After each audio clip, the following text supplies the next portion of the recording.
আসসালামু আলাইকুম। Hey guys, this is Haider and come back to another video. Guys, আজকের একটা ধাঁধা নিয়ে চলে আসছে আমার বড় ভাইয়ের কাছে। তো বড় ভাই যদি সঠিক অ্যান্সার দিতে পারে তাহলে তার জন্য থাকতেছে আকর্ষণীয় 100 টাকা পুরস্কার। তো ভাই, আপনার প্লিজ আপনার নামটা একটু বলেন। আমি মোহাম্মদ ওমর ফারুক। আচ্ছা, তো আপনি তো পেশায় একজন ইমাম। আচ্ছা, তো আমার একটা প্রশ্ন আপনার কাছে, যে পুরুষ মানুষ সুন্দর দেখে, সুন্দর নারী দেখে বিবাহ করার পরেও বাইরের মেয়ে ছেলের মুখও তাকিয়ে থাকে এবং কি বিয়ে করতে ইচ্ছুক হয়, এটা কেন?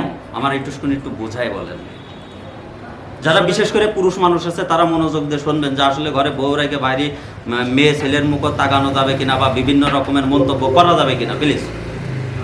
আসলে সর্বপ্রথম বলবো, কোনো রকম মন্তব্য করা যাবে না, এটা ইসলাম জায়েজ করেনি এবং তাদেরকে তাকানো জায়েজ করেনি। তারপরেও যেহেতু আল্লাহ পাক রব্বুল আলামিন নারী জাতিকে পুরুষের জন্য লোভনীয় করে সৃষ্টি করেছেন, এই জন্যই পুরুষ মানুষ ঘরে বউ থাকা সত্ত্বেও অন্যের দিকে তাকায়। আচ্ছা আচ্ছা, এটাই ইসলামিক ব্যাখ্যা। মানে আপনি চাচ্ছেন যে আসলে পুরুষ মানুষ ঘরে বউ রেখে বাইরের কোনো ইসিমুখ তাকাতে পারবে না, তাই তো? না। আচ্ছা, যদি তাকায়, সে যদি দ্বিতীয় বিয়ে করতে চায়, সেই ক্ষেত্রে সে যদি আলোচনা করে আচ্ছা বিয়ে শাদী করতে ইচ্ছুক হয়, সেই ক্ষেত্রে আপনার প্রেক্ষাপটে কি বলে? অবশ্যই দ্বিতীয় বিবাহ জায়েজ। কোরআনের ভিতরে 4 পর্যন্ত বিবাহ করা এবং 4টে বউ একত্রে রাখাও জায়েজ। আচ্ছা, সেক্ষেত্রে বিবাহ করতে হলে মেয়ের গার্জিয়ানের সাথে কথা বলতে হবে, মেয়ের সাথে কোনো আলাপ আছে।